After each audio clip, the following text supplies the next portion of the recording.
জন্ম আমার নবীর যুগে হলে কেমন হতো, জন্ম আমার নবীর যুগে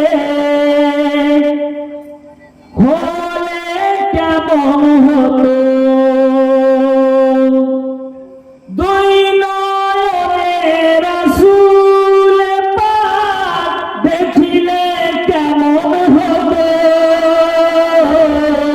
জন্ম আমার নবীর যুগে হলে কেমন হতো।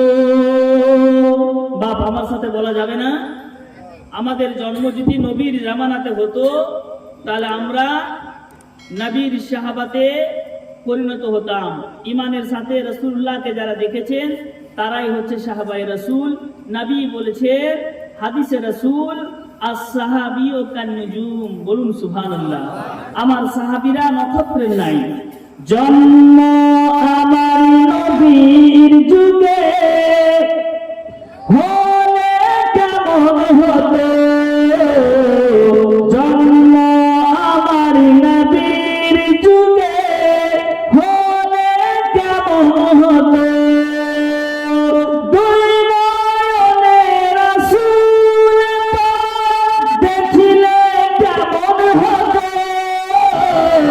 জন্ম আমার নবীর যুগে হলে কেমন হতো, জন্ম আমার নবীর যুগে হলে কেমন হতো। দুই নয়নে রাসূল পাক দেখিলে কেমন হতো, জন্ম আমার নবীর যুগে হলে কেমন হতো। তারপরে কবি দারুণ ভাবে লিখছে, আস্ত ভেসে হাজরাতে বেলালের মধুর আযান, আস্ত ভেসে হাজরাতে বেলালের মধুর আযান, যে আযানে মুগ্ধ প্রেম ছিল সে রহমান, নবীর পিছে নামাজ পড়িলে কেমন হতো, নবীর পিছে নামাজ পড়িলে কেমন যে হতো। জন্ম আমার নবীর যুগে হলে কেমন হতো। আল্লাহুম্মা সাইয়্যিদিনা মাওলানা মুহাম্মাদ ওয়া আলা আলিহি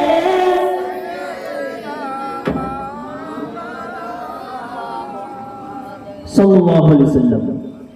সমস্ত প্রশংসা সেই মহান রব্বে কায়নাতের জন্য নিবেদিত, যে আল্লাহ কুল কায়নাতকে লফজে কোন শব্দ দ্বারাই সৃষ্টি করেছেন। জমিন ও জামা, মাকিন ও মাকা, চুনিন ও চুনা, সবই কিছু আল্লাহ তাআলা লফজে কোন শব্দ দ্বারাই সৃষ্টি করেছেন। তাই সকল শ্রোতা মণ্ডলী এক বাক্যে সেই মহান রব্বে কায়নাতের শুকরিয়া আদায় করি, বলি সকলে আলহামদুলিল্লাহি রাব্বিল আলামিন। তারপরে পরে শ্রেষ্ঠ পয়গম্বর, নবীদিগের মাস্টার, নবিয়ে চমন, বেআইব নবী, বেমিসাল নবী, যেই নবীকে আল্লাহ দুনিয়াতে না পাঠালে বা নবীকে না সৃষ্টি করলে আল্লাহ কোনো কিছুই সৃষ্টি করতেন না। সৃষ্টির মূল উৎস রাসূলুল্লাহ, সৃষ্টির মূল উৎস রাসূলে আরবি, রাসূলে কায়নাত নবীকে সৃষ্টি করেছে বলে আজ সারা পৃথিবীকে সৃষ্টি করে দিয়েছে, কুল কায়নাতকে সৃষ্টি করেছেন।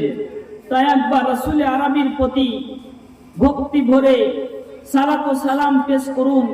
আসসালাতু ওয়াসসালামু আলাইকা ইয়া রাসূলুল্লাহ, আসসালাতু ওয়াসসালামু আলাইকা ইয়া নূরাল্লাহ, আসসালাতু ওয়াসসালামু আলাইকা ইয়া হাবিবাল্লাহ। বিরাদার ইসলাম,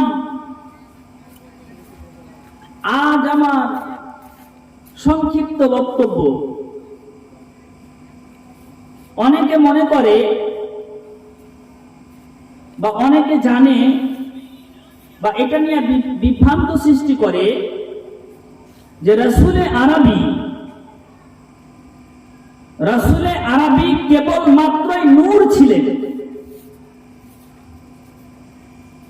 রাসূলে আরবি কেবল মাত্রই নূর ছিলেন, মানুষ ছিলেন না বা বাশার ছিলেন না। বাশার আর নূর দুটো সংমিশ্রণ রাসূলে আরবির মধ্যে ছিল। বলুন সুবহানাল্লাহ।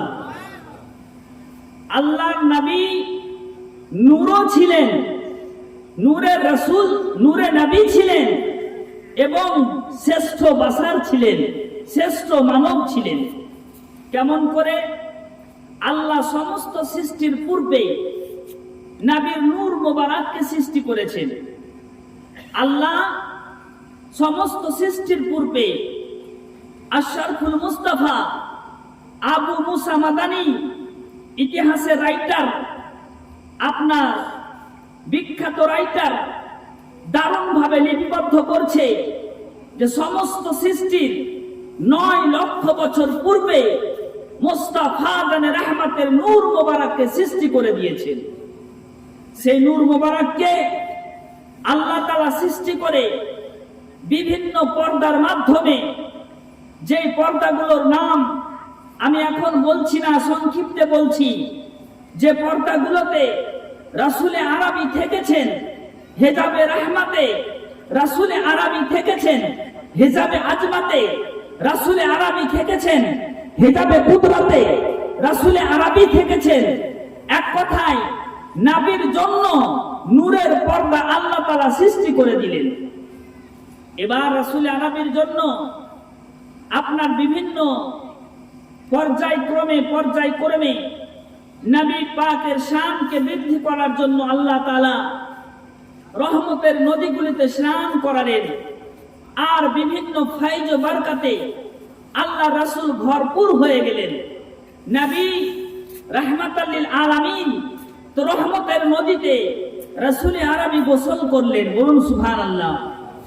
এবার রাসূলে আরবি বেআইব নবী, বেমিসাল নবী, সাহিবে লওলাদ সাল্লাল্লাহু তাআলা আলাইহি ওয়াসাল্লাম এর যে বডি মোবারক আল্লাহ সৃষ্টি করবেন, আল্লাহ বানাবেন, তো নবীকে জিজ্ঞেস করছেন, ইয়া রাসূলুল্লাহ, আপনি কার মতন হবেন? বলুন সুবহানাল্লাহ।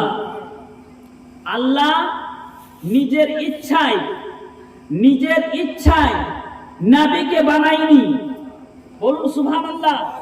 মাচালকার বলো, আরো জোরে বলুন। আল্লাহ নিজের ইচ্ছাতে নবীকে বানায়নি যে নবীর নাক এরকম করব, নবীর মুখ এরকম করব, নবীর পা এরকম করব, নবীর হাত এরকম করব, নবীর চুল মোবারক এরকম করব না। এরকম ভাবে আল্লাহ নিজের ইচ্ছাতে করেনি, রাসূলুল্লাহর ইচ্ছাতে রাসূলের কায়নাতকে সৃষ্টি করে দিয়েছে। নবীকে জিজ্ঞেস করছেন আল্লাহ তাআলা, ও নবী, ও আমার হাবিব, তুমি কেমন রূপ নিবে? রূপ কেমন নিবে বলো, সেই রূপে তোমাকে রূপান্তরিত করা হবে, সেই রূপ তোমাকে দান করা হবে। বলো, ইউসুফ নবীর মতো রূপ চাইছো? বলে না, ইউসুফ নবীর মতো রূপ চাই না। বলে ইব্রাহিম মতো? বলে না। আদমের মতো? বলে না। ঈসার মতো? না। মুসার মতো? না। রাসূলে আরবিকে বেআইব করে আল্লাহ তাআলা সৃষ্টি করে দিয়েছেন। নবী পাক কোন নবীর মতো ছিলেন না। নবীর শান ও শওকত আল্লাহ লাজবাব করে সৃষ্টি করেছেন, লাজবাব করে সৃষ্টি করেছেন। নবীর ফিগারের সাথে কারোর ফিগার মিলত না, নবীর সৌন্দর্যের সাথে কারোর সৌন্দর্য মিলত না। আর নবীকে যারাই দেখেছে ঈমানের সাথে তারা নবীর দিওয়ানা হয়ে গেছে। বলুন সুবহানাল্লাহ। নবীর চেহারা মোবারককে খোদা তাআলা আপনার ৭৭,০০০ নূরের পর্দা দিয়ে ঢেকে রেখেছেন। বলুন সুবহানাল্লাহ। আমার নবী পাক সাল্লাল্লাহু আলাইহি ওয়াসাল্লামের শান ও শওকত এত রয়েছে যে আলা হযরত বর্ণনা করতেছেন কত সুন্দর ভাবে।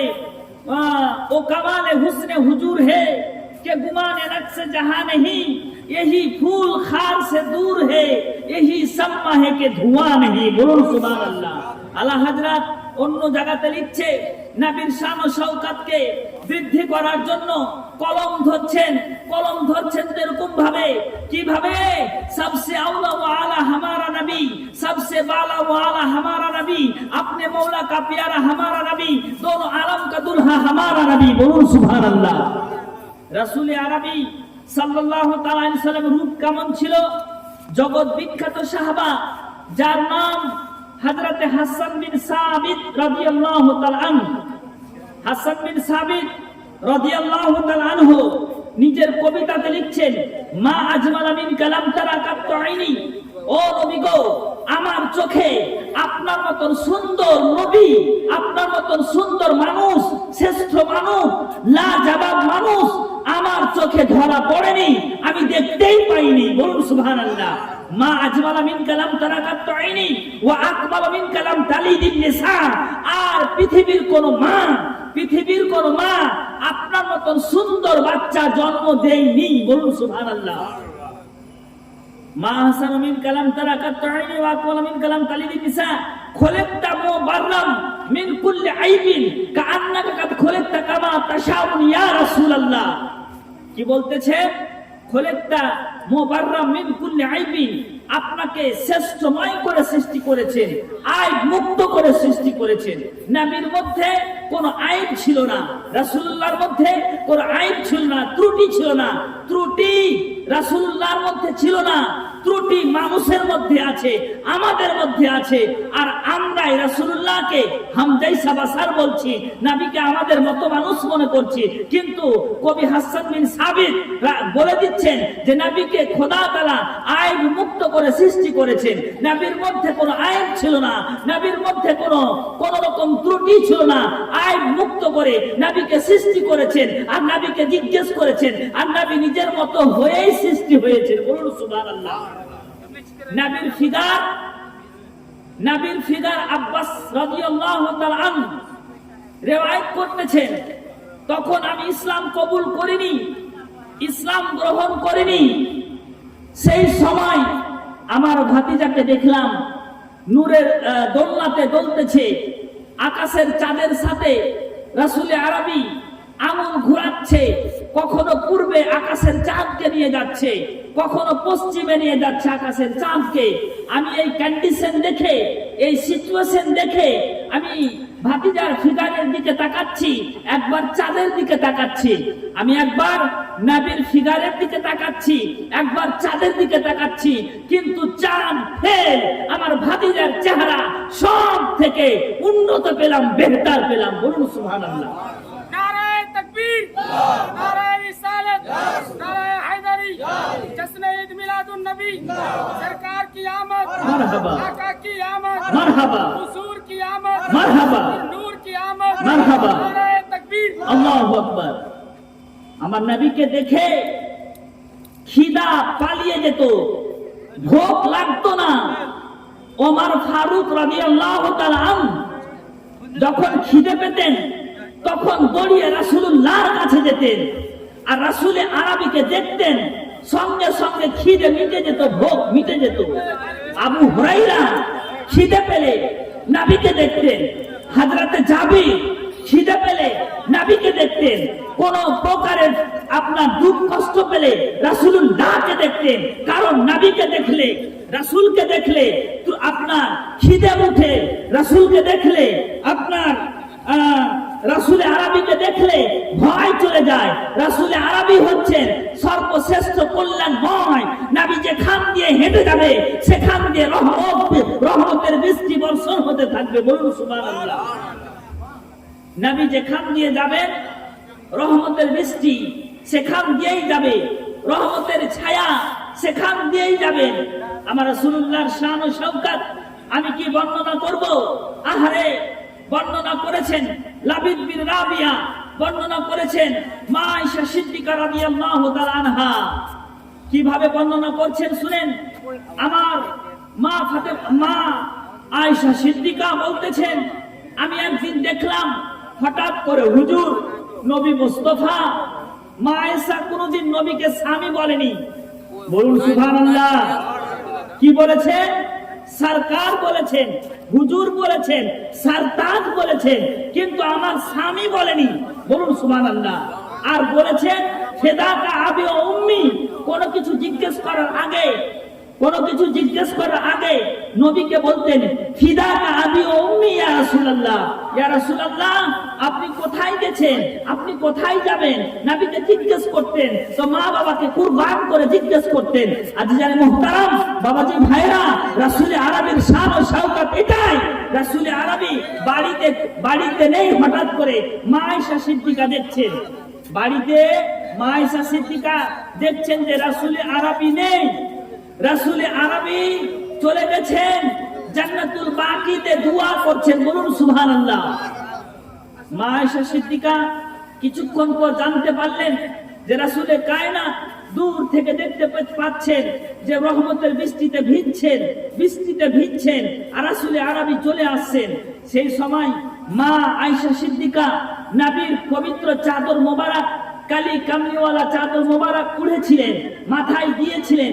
আর সেই সময় রাসূলের কন্ডিশন দেখছেন, তো নবী আমার বৃষ্টিতে ভিজছেন, বলুন সুবহানাল্লাহ। কিন্তু বৃষ্টি হয় না, কিন্তু বৃষ্টিতে ভিজছে, বৃষ্টি হচ্ছে না, কিন্তু বৃষ্টিতে ভিজছে। মা আয়েশা সিদ্দিকা মনে করলেন যে নবীর শরীর মোবারককে মুছার জন্য অন্য একটা কাপড়ের দরকার, পরিষ্কার কাপড় নিয়ে হাতে রেডি হয়ে আছেন। নবী পাক সাল্লাল্লাহু আলাইহি ওয়াসাল্লাম যেমন গেটে পা দিচ্ছেন, তো নবীর হাত নেড়ে দেখছেন, নবীর পা নেড়ে দেখছেন, নবীর শরীরে দেখছেন যে কোনো প্রকারের পানি নেই। তো মা আয়েশা সিদ্দিকা বলছেন, আজব কৃতি দেখলাম আজকে, ইয়া রাসূলুল্লাহ, ইয়া হাবিবাল্লাহ, ফিদাকা আবি উম্মি, ওগো আমার সরতাজ, ও আকা, ও মক্কি মাদানী আকা, আপনি এক্ষুনি বৃষ্টিতে ভিজছিলেন, কিন্তু আমার কাছে আসার পর আপনার শরীর শুকনো দেখছি, কারণটা কি? বলে আয়েশা, তুমি যেই চাদরটা উড়ে আছো, আমার নবুয়তের সব কিছু, আমার নবিয়াতের সব কিছু, তুমি এই চাদর উড়ে আমার শান ও শওকতকে তুমি জানতে পেরে যাবে। নবীর কালি কামলিওয়ালা চাদরের এত দাম, যে চাদরটা মাথায় দিলে নবীর আসরত্ব জানা যায়, নবীর মধ্যে কি আছে নবী ছাড়া আর খোদা ছাড়া কেউ জানে না, কোন মুফতি জানে না, কোন মৌলবি জানে না, কোন মুহাক্কিক জানে না। তবে মুফাসসিরগণ এবং মুফতিগণ, উলামাগণ, আপনার মুহাক্কিকগণ, আপনার মুজতাহিদগণ আন্দাজ করে রাসূলুল্লাহর শান শওকত লিখেছেন। কিন্তু আমি বলি রাসূলুল্লাহর শান সারা পৃথিবীর আপনার সমুদ্রের জলকে কালি রূপে যদি ব্যবহার করা হয়, নবীর শান লিখে কেউ লিখতে শেষ করতে পারবে না, কেউ শেষ করতে পারবে না। তাই তো আলা হযরত বলছেন, সরওয়ার कहूं के मालिक मौला कहूं तुझे, बागे खलील का भूले ज़ेबा कहूं तुझे, तेरे तो मस्त ऐन तबाही से भरे हैरा हूं मेरे शाह, मैं क्या क्या कहूं तुझे। आका আপনাকে কি বলবো খুঁজে পাচ্ছি না। তো শেষে আলা হযরত বলছেন, কি বলছেন? लेकिन रज़ा ने खत्म सुखन इस पे कर दिया कि खालिक का बंदा खाल्क का आका कहूं तुझे। আমি এটাই বলবো যে আল্লাহর শ্রেষ্ঠ সৃষ্টি আপনি, বলুন সুবহানাল্লাহ। কিন্তু এটাতেই আলা হযরত সন্তুষ্ট নয়, এটাতেই আমরা সন্তুষ্ট নই, এটাতেই আমরা সন্তুষ্ট হতে পারি না।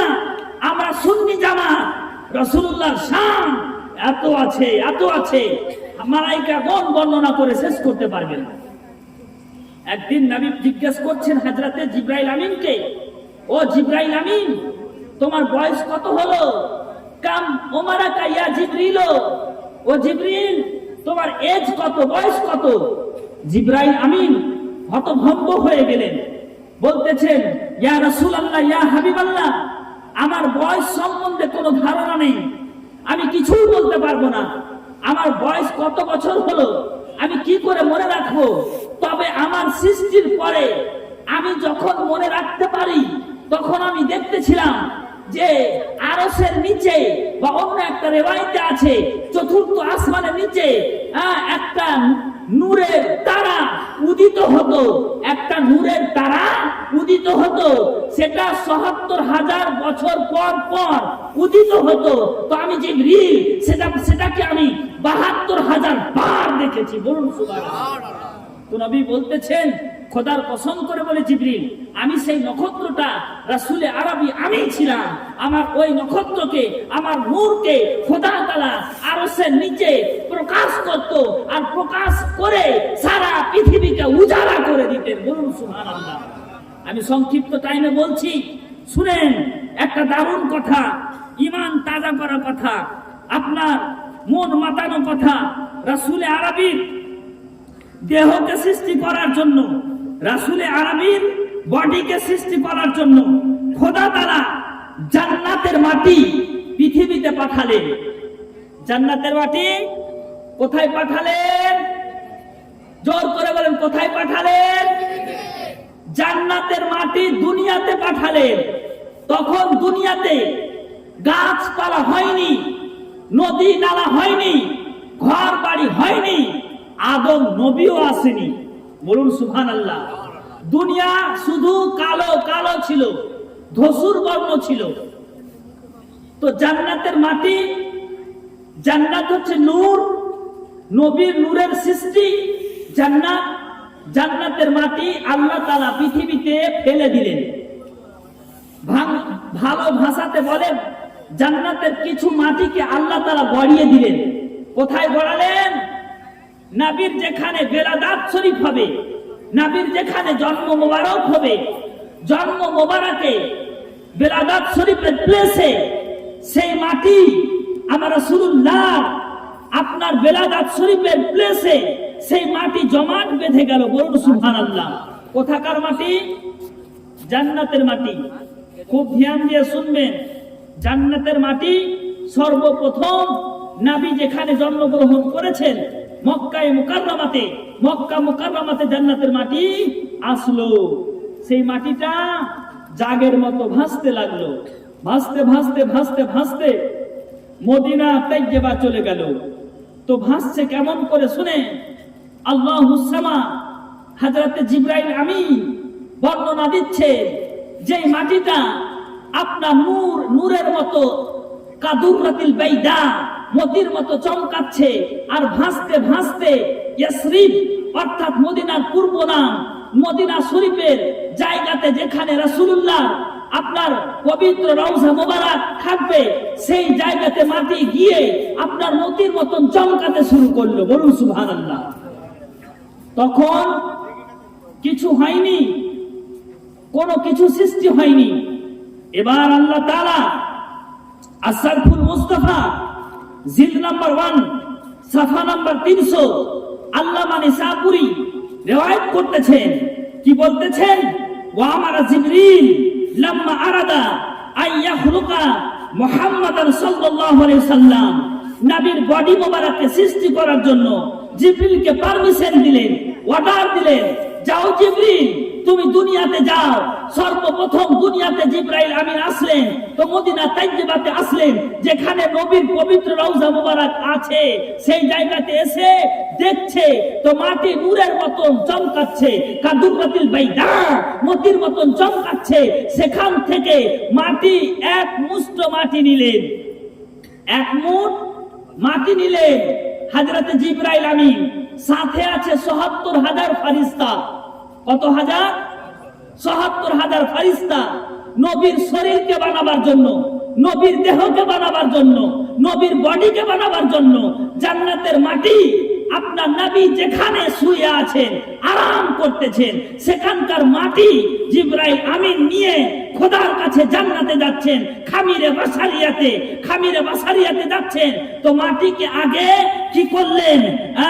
হযরত জিবরিল বলছেন যে হাত্তা জয়লা কাদুরাতিল বাইদা সুম্মা গমেসা ফি কুল্লি আনহারি জান্নাহ, জান্নাতের প্রত্যেকটা নদীতে ওই মাটিকে আপনার ধৌত করতে শুরু করলো। বলুন সুবহানাল্লাহ।